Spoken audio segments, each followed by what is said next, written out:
Hello students, I hope you all are good. Today we'll be discussing the important current affairs for 15th of February 2022. I am your educator Prithviraj Singh. So let us begin with the important news articles of today. Guys, on the front page of the Hindu, you would see the news with regard to inflation, right? It clearly says that the inflation is edging more than 6% in January 2022. Now guys, in our earlier classes we have learned that the inflation range set up by MPC, right? MPC or Monetary Policy Committee, which is to set the inflation range in the country. Plus it also comes about with the various policy rates, right? The repo rates, reverse repo rate, bank rate, etc. Now MPC has set up the inflation range. You all know it is 4%, and the upper tolerance limit is 6%, and the lower tolerance limit is 2%, right? So 4 plus minus 2%, correct? So this is the inflation range, which can be called as a tolerable range. Tolerable range means which is bearable, right? Now recently, as per the data of the RBI, when they have calculated the CPI, Consumer Price Index, which is a way to measure inflation in India, right? Consumer Price Index, they have found that and it is also called as retail inflation. Why? Because it is calculated at the retail level, right? It was found that the inflation has accelerated to 6.01% in January 2022, right? In this way, it has breached the upper tolerance limit of 6%, correct? So it is a sign of worry. Now the article says that the rural India has borne the brunt of the inflation spike, correct?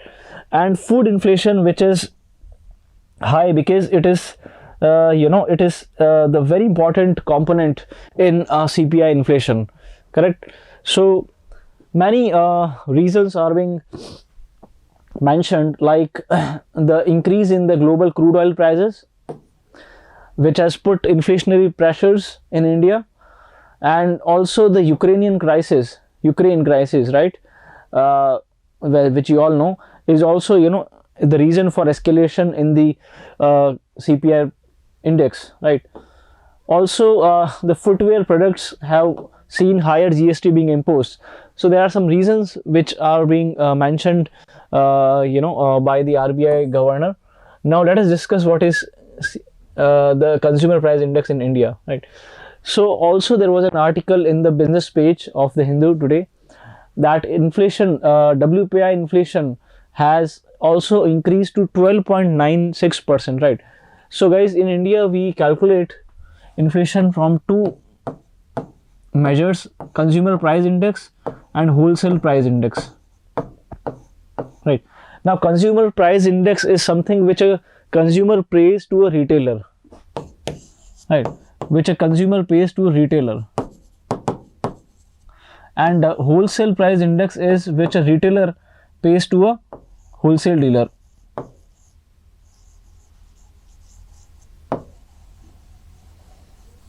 Right.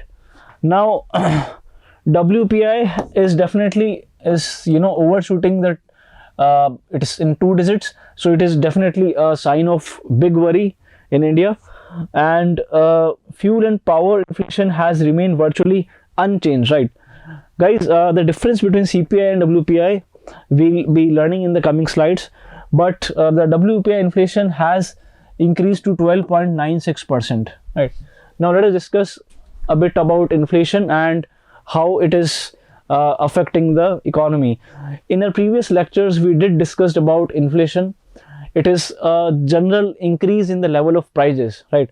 When there are too much income chasing too few goods, that means too much money chasing too few goods, that means the supply is constant but the income levels are more, right? And we have learned in our earlier classes that when the income levels are more, right, possibly because of the expansionary monetary policy, of the RBI, which results into, you know, higher money supplies. Higher money supply lead to higher income, right?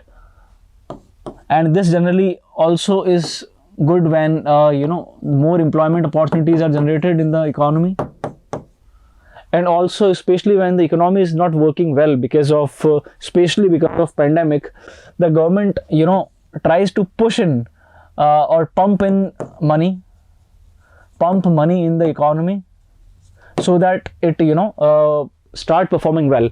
And this pumping of the money in the economy is called as fiscal stimulus.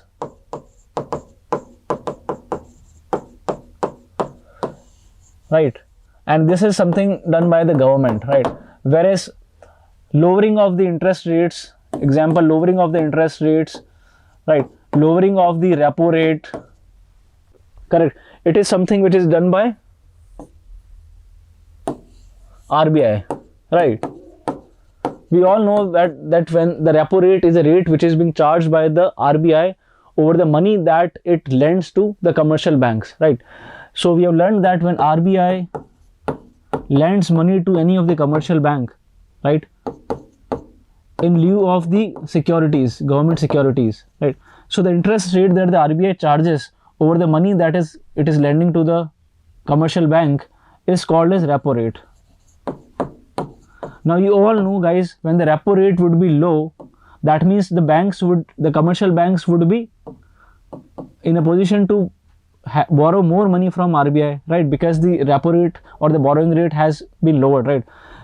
When the repo rate would become low, they would borrow more, the borrowing would become more, and when the borrowing would become more, the money supply in the economy would increase, right? So this is how the money supply increases, correct?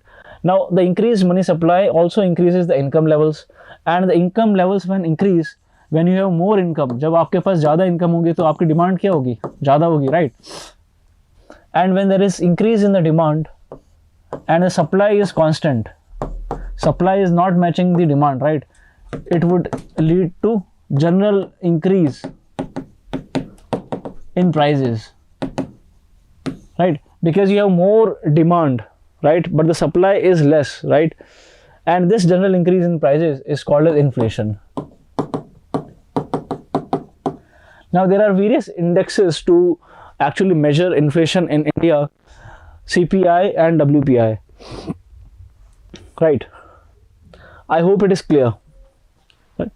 So now we'll understand CPI and WPI.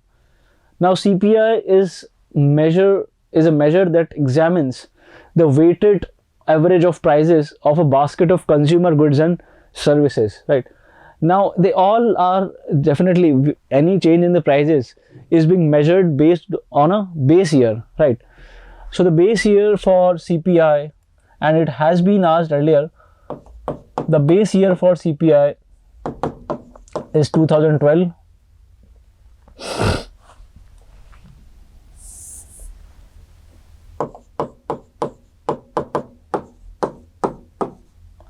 Similarly, the base year for WPI is also 2011-12.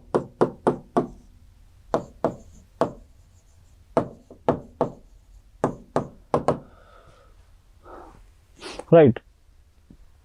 So it examines the weighted average of prices of a basket of consumer goods and services, right?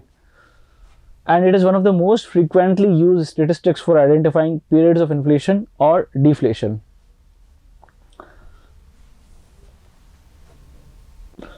Now, these are the 8 major group of consumer price indexes, right? So we measure that whether the prices are moving in food and beverage sector, medical care sector, recreation sector, transportation sector, apparel sector, education and communication sector, correct? So this is how we measure CPI.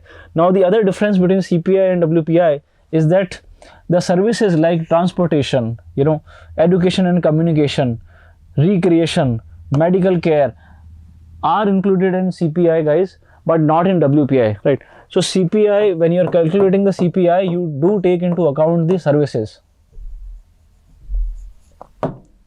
right?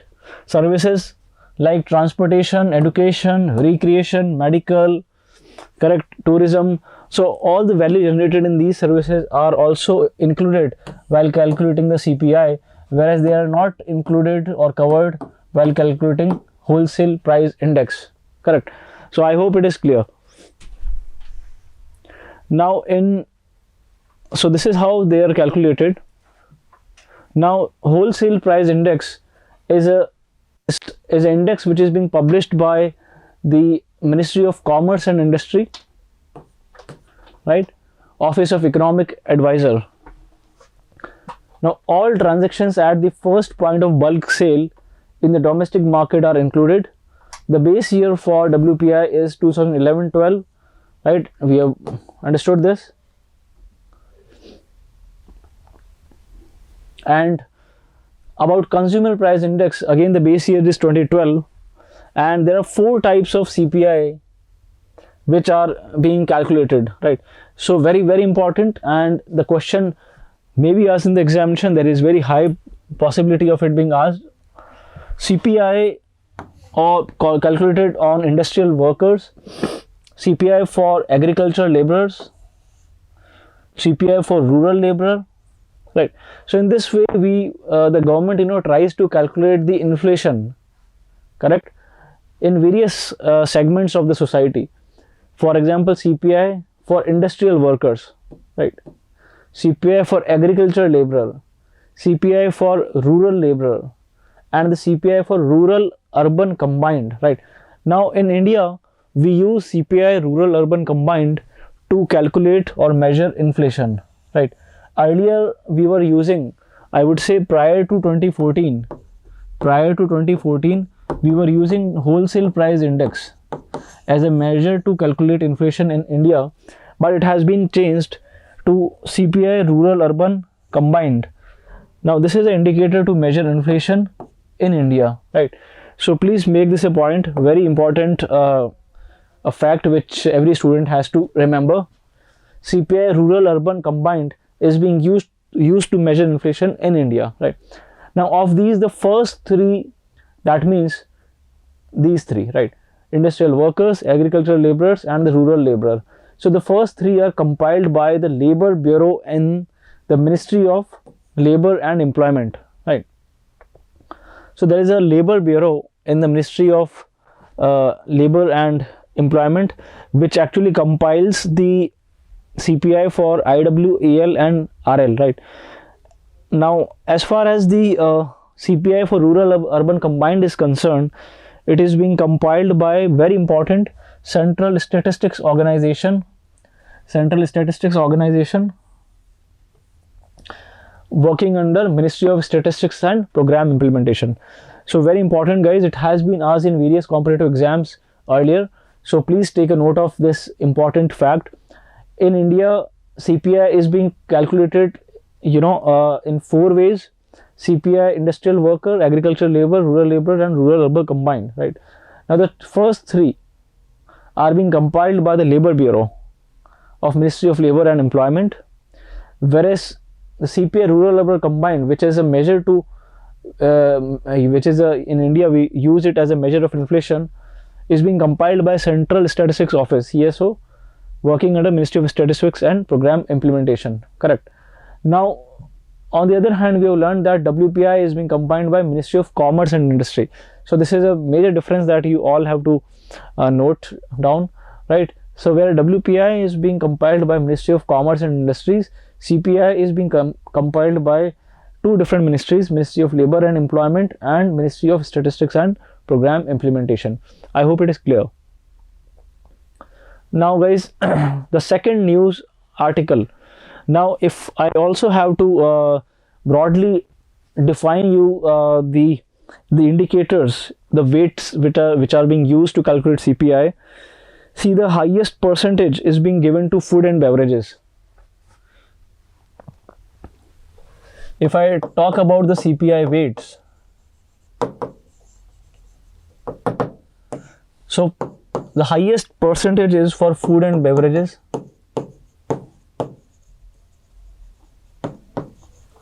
and it is somewhere around 45%. The second highest is that of housing. So we can also see the picture, and then it would be more easier for us to understand. So food and beverages is around 46%, correct. Then housing is 10%. Transportation is and communication combined is around 9%, right. So these form the highest percentage share in calculating CPI in India, right. Now you can see, guys, that food and beverages, almost 50% of the weight out of the 8 major groups, comprises of food and beverages.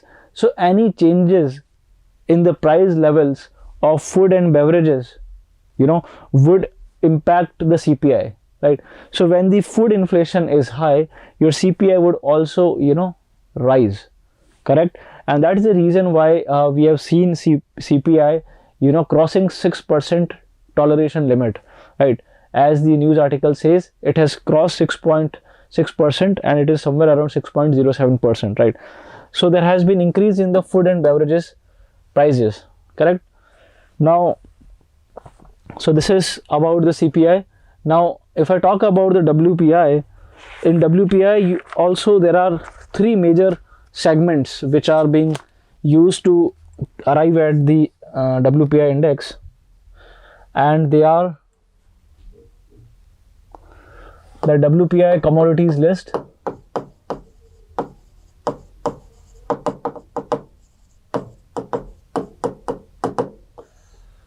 very important, guys. They are categorized into primary articles.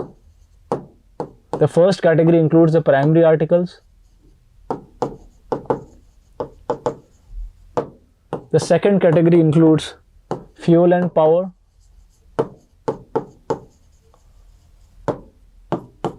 And the third category includes manufactured products.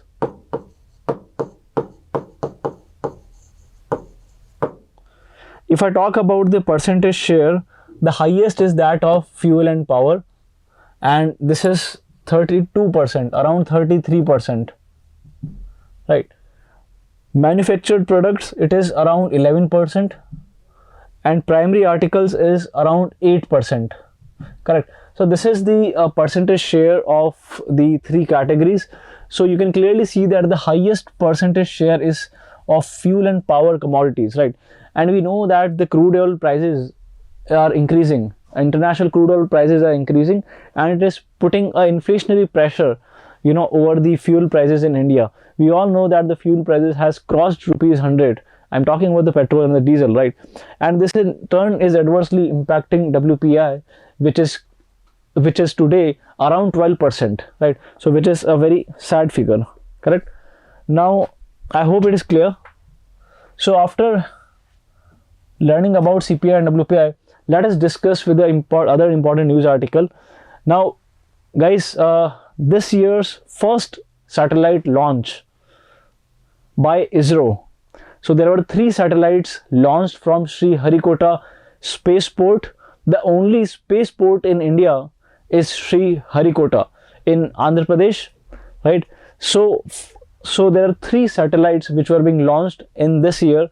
And I would say that it is also the first launch of the newly appointed chief or the chairperson of Isro. You all know the newly appointed chairman of Isro is S. Somnath, and he has replaced K. Sivan, right.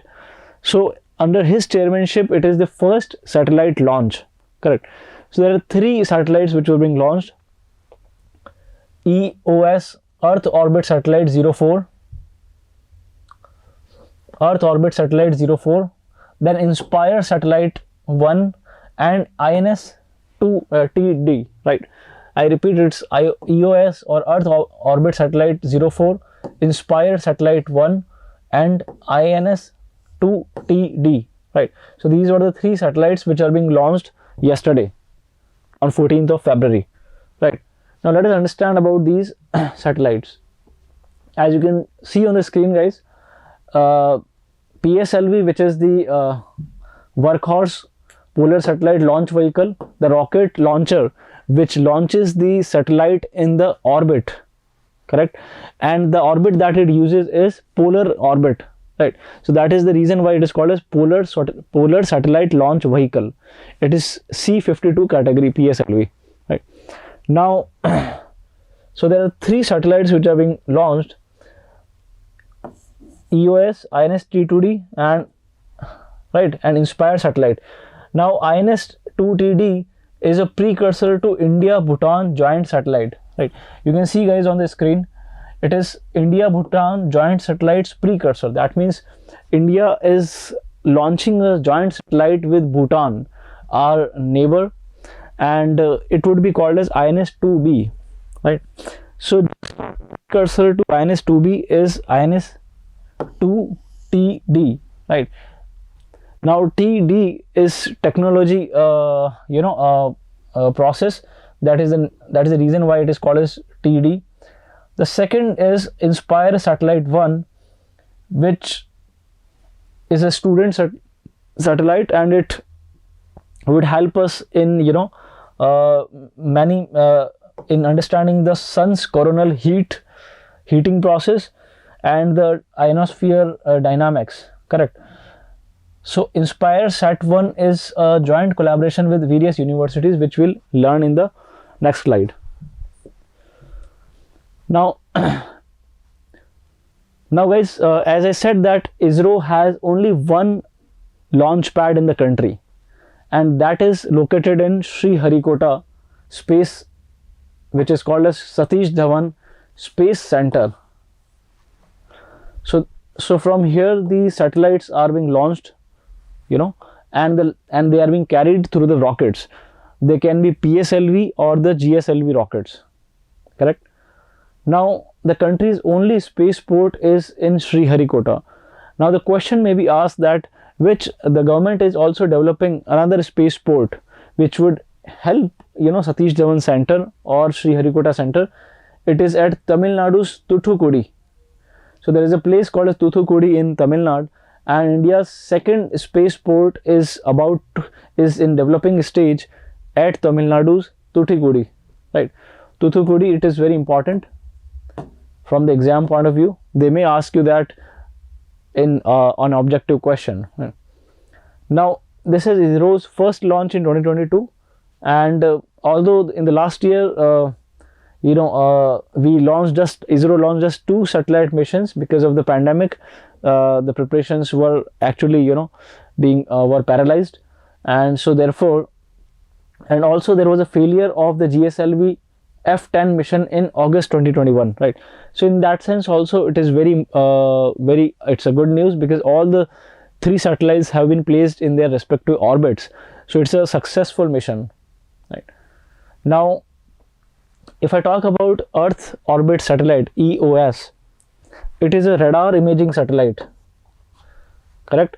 And it is capable of providing very high quality images under all weather conditions. That means when you use the radar imaging technology in satellite, it would be unaffected by any changes in the weather, right? Even if there is fog, bad weather, moisture, it won't impact the clarity of the satellite, right? Because it uses the radar imaging technology, right? So this is how it is being done. As I just mentioned, that radar imaging is unaffected by weather, cloud or fog, or the lack of sunlight, correct? And in this way it is able to produce very high quality pictures, images in all conditions at all times, correct? So these are the 3 satellites, EOS 04. So it would be used in, as you can see, agriculture, forestry and plantations, and flood mapping, soil moisture and hydrology, so on and so forth.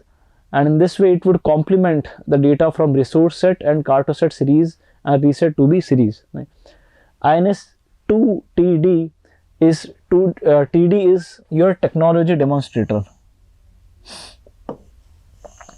Technology demonstrator means, see, it is demonstrating the technology before the original INS is being launched, where the government is planning to have a joint satellite launch with Bhutan, right?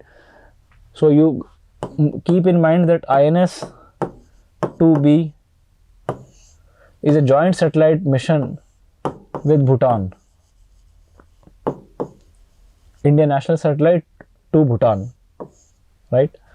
And the precursor to INS-2B was INS-2TD. So here TD means technology demonstrator, right? So it demonstrated the technology which would be used in INS-2B, correct? So it is a precursor to India-Bhutan joint satellite, and it would be having a thermal imaging cameras as its payload, and the satellite benefits of assessment of the land temperature, water surface temperature. It would be used in water surface temperature of wetlands and lakes, delineation of vegetation, crops, and the thermal inertia, right? Now, as far as Inspire Satellite 1 is concerned, guys, it is a student satellite, and it is developed jointly by various researchers or research scholars of Indian Institute of Space and Technology, Space Science and Technology in India, in association with University of Colorado, United States, and the other contributors are National Technological University, Singapore, and National Central University of Taiwan, right? In this sense, guys, it is Taiwan's first space collaboration with India or with Isro, right? So it is also important in this sense. So they might ask you the question that which among the following satellite launches saw the first collaboration of Taiwan with Isro? So the answer would be Inspire Satellite 1, correct? Now, as I have mentioned, that Inspire Satellite 1 would be used in actually studying the ionosphere dynamics and the sun's coronal heating process, right? So the sun's coronal heating process would be studied by Inspire Satellite 1, whereas INS-2D, INS-2B, which would be later being launched with Bhutan, would be used to assess the land and water surface temperatures apart from mapping vegetation, right? So Inspire Satellite 1 would be used to map or to study the sun's coronal heating process, correct? I hope it is clear. Now, the difference between PSLV and GSLV, guys, is something which is being asked in the examinations. Now, PSLV is generally, if you have this as your Earth and this is your North Pole and South Pole, the PSLV satellites would revolve around the pole, right? That means pole to pole. And in this way, it would be able to map the whole territory of the Earth, correct? Whereas pole to pole, right? And they are being launched by PSLV, Polar Satellite Launch Vehicle. Plus, they are also situated in the lower Earth orbit. That means they are not located in very higher, I would say, altitude. Whereas GSLV satellites are being stationed at a fixed point in the sky, and their revolution around the Earth is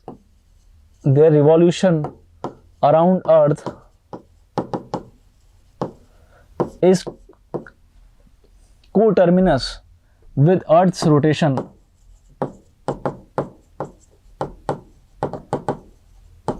on its axis, right? That means they would also be revolving, they would also be taking 24 hours time in revolving around the Earth, and that is the time period for Earth's rotation on its axis, correct? So in this sense, an onlooker from the Earth, they would appear as placed or stationed at a fixed point, right? Now they require upgraded technologies. Why? Because they are being placed at a very higher altitude. The height of it is more than 30,000 kilometers from MSL, right? Now you can see that PSLV was being developed to launch the remote sensing and earth observation satellites, right? Earth observation remote sensing satellites, low earth orbit, as I just said, low earth orbits into polar and sun synchronous orbits, correct? Whereas GSLV is being launched, they are the heavier inset class and they are being used for communication, right? Because for communication you require a fixed point of study where the satellite is being placed at a fixed point and it would be studying the it would be sending the signals for communication, correct?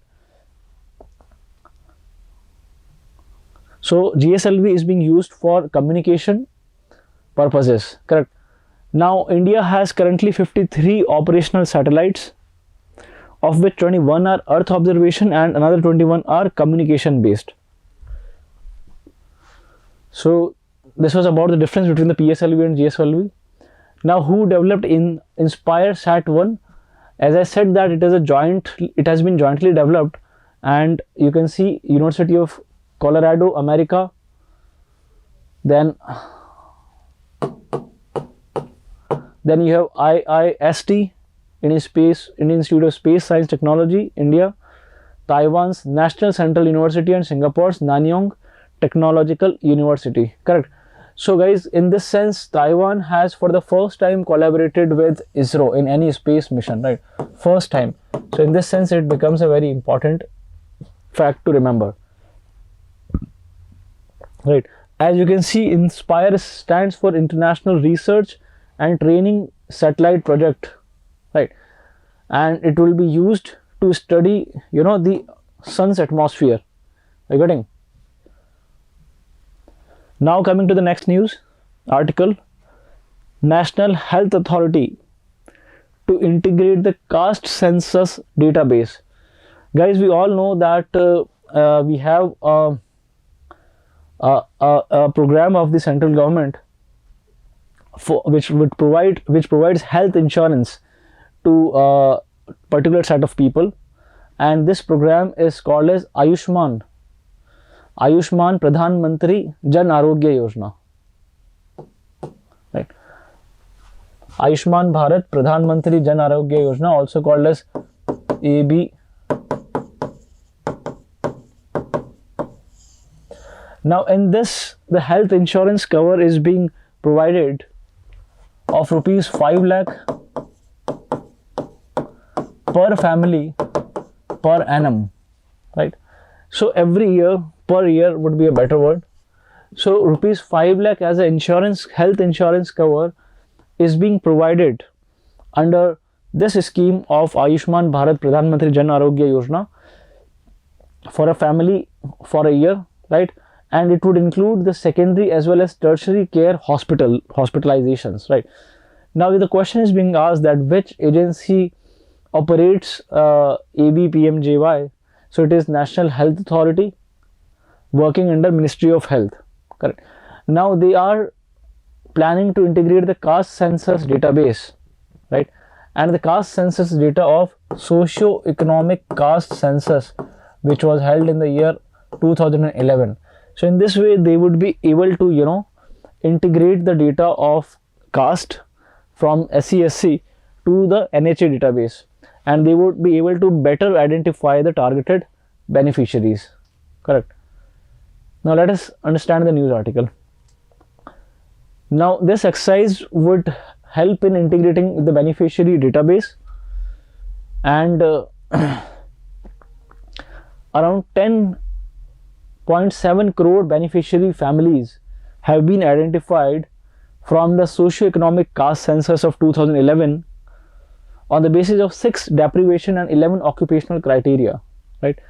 And the majority of the beneficiaries from SECC are also eligible for benefits under National Food Security Act portal, right? So they are also eligible for benefits under the NFSA portal. Now it is, as I said, that it would be integrating the SECC or socioeconomic caste census data so that to better identify the beneficiaries, correct?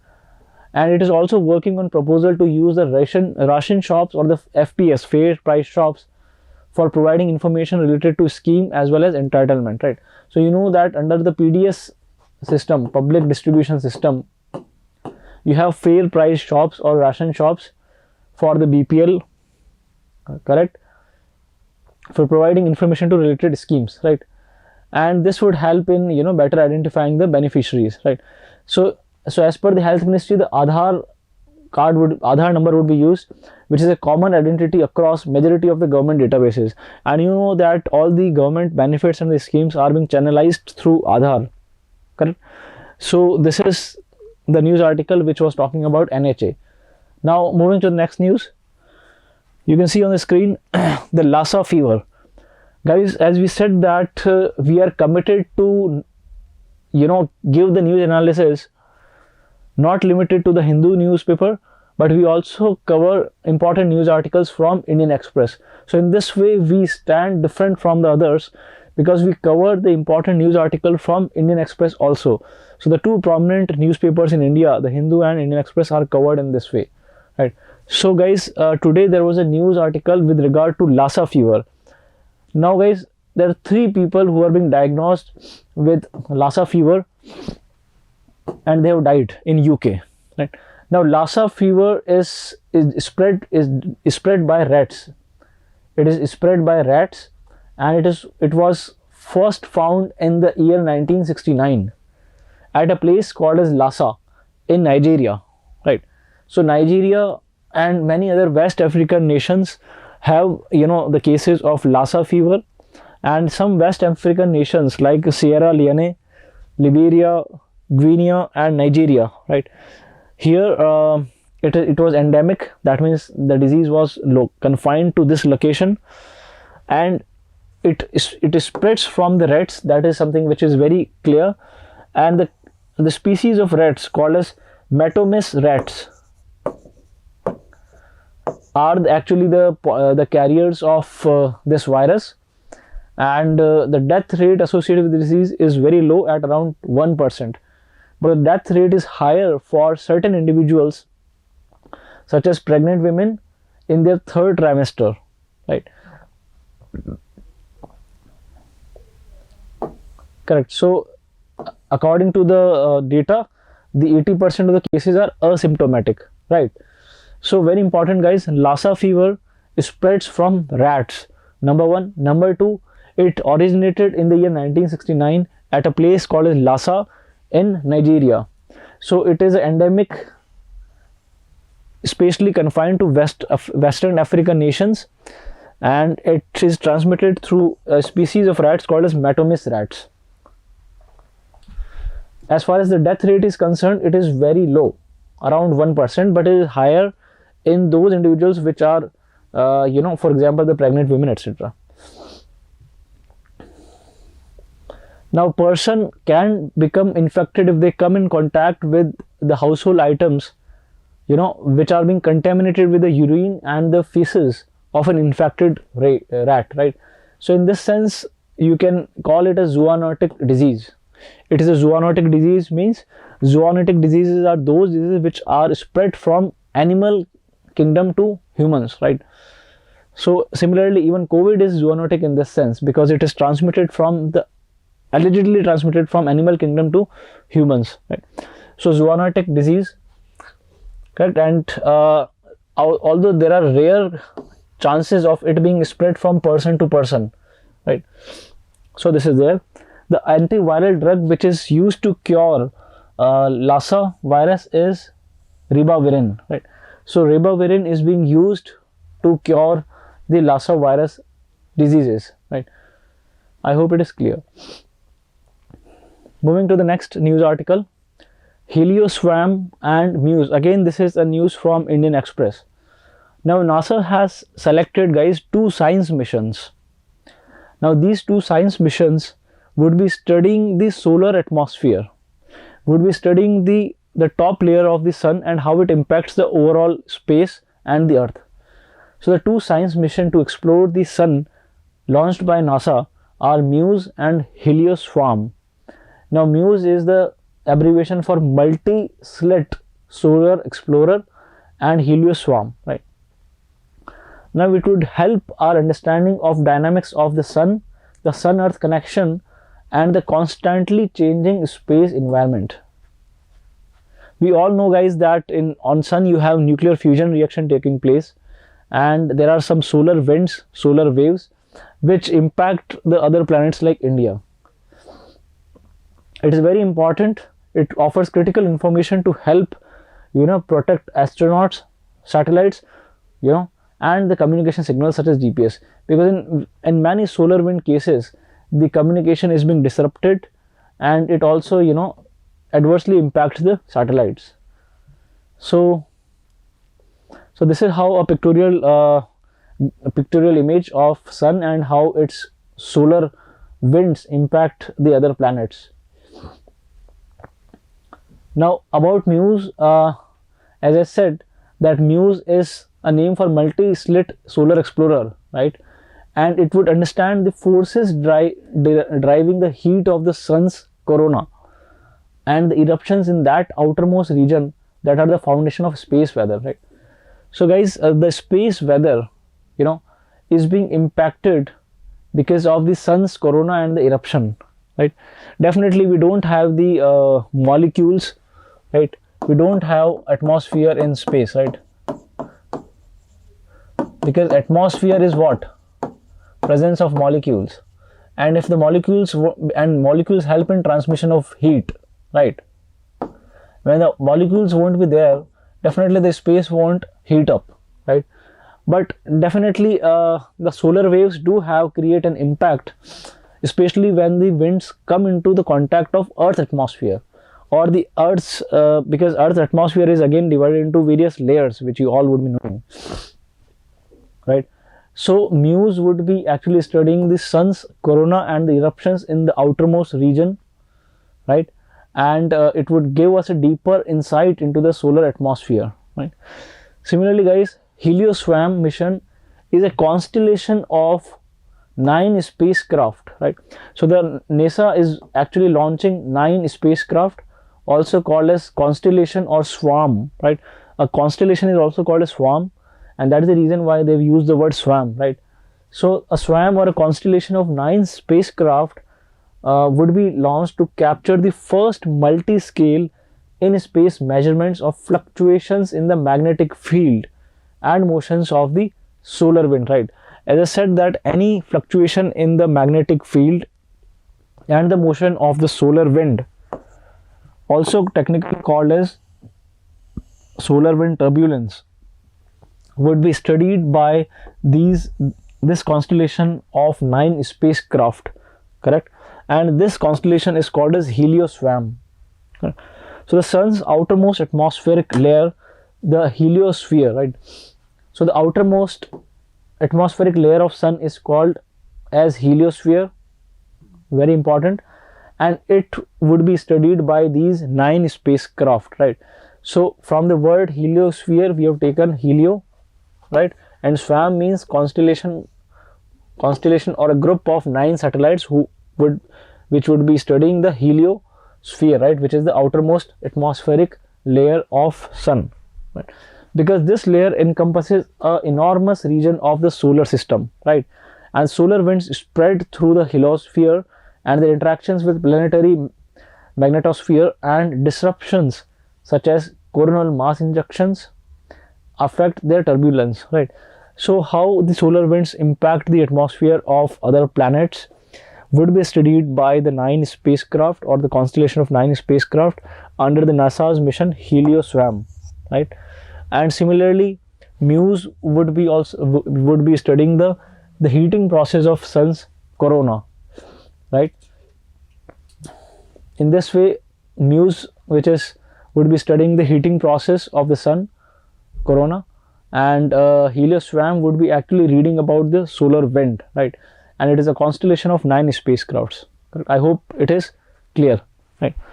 So guys, that's all for today. I hope you enjoyed the session. We today discussed some important news articles. I'll join you again tomorrow with the news article of next day. Wish you all the best. See you in the next class. Good day. Goodbye.